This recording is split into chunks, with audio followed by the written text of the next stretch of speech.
Shanghai चीन येथे आयोजित दुसऱ्या टप्प्यातील तिरंदाजी विश्वचषक स्पर्धेत मधुरा धामणगावकर हिने कोणते पदक जिंकले आहे? शांघाय चीन येथे आयोजित दुसऱ्या टप्प्यातील तिरंदाजी विश्वचषक स्पर्धेत मधुरा धामणगावकर हिने सुवर्णपदक जिंकले आहे. रशियाच्या विजय दिनाच्या समारोपाला भारताचे प्रतिनिधित्व कोणी केले? रशियाच्या विजय दिनाच्या समारोपाला भारताचे प्रतिनिधित्व संजय शेठ यांनी केले. भारतीय क्रिकेट संघाचा माजी कर्णधार विराट कोहलीने क्रिकेटच्या कोणत्या फॉर्मॅटमधून निवृत्ती घेतली आहे? भारतीय क्रिकेट संघाचा माजी कर्णधार विराट कोहलीने क्रिकेटच्या कसोटी फॉर्मॅटमधून निवृत्ती घेतली आहे. VITचे संस्थापक जी. विश्वनाथ यांना कोणत्या ठिकाणच्या RITने मानद डॉक्टरेट प्रदान केली आहे?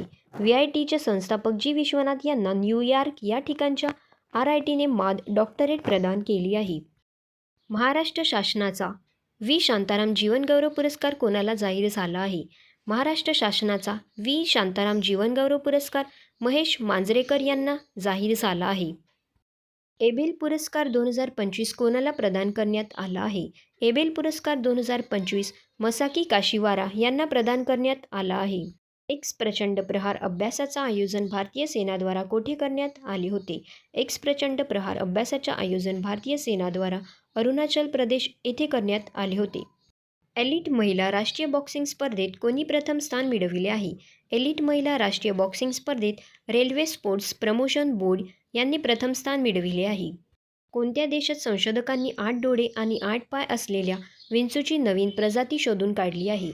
थायलंड देशात संशोधकांनी 8 डोळे आणि 8 पाय असलेल्या विंचूची नवीन प्रजाती शोधून काढली आहे. 23 ते 28 मे दरम्यान बंगालच्या उपसागरात चक्रीवादळ निर्माण होऊ शकते. त्याचे संभाव्य नाव काय असेल? 23 ते 28 मे दरम्यान बंगालच्या उपसागरात चक्रीवादळ निर्माण होऊ शकते. त्याचे संभाव्य नाव शक्ती असेल.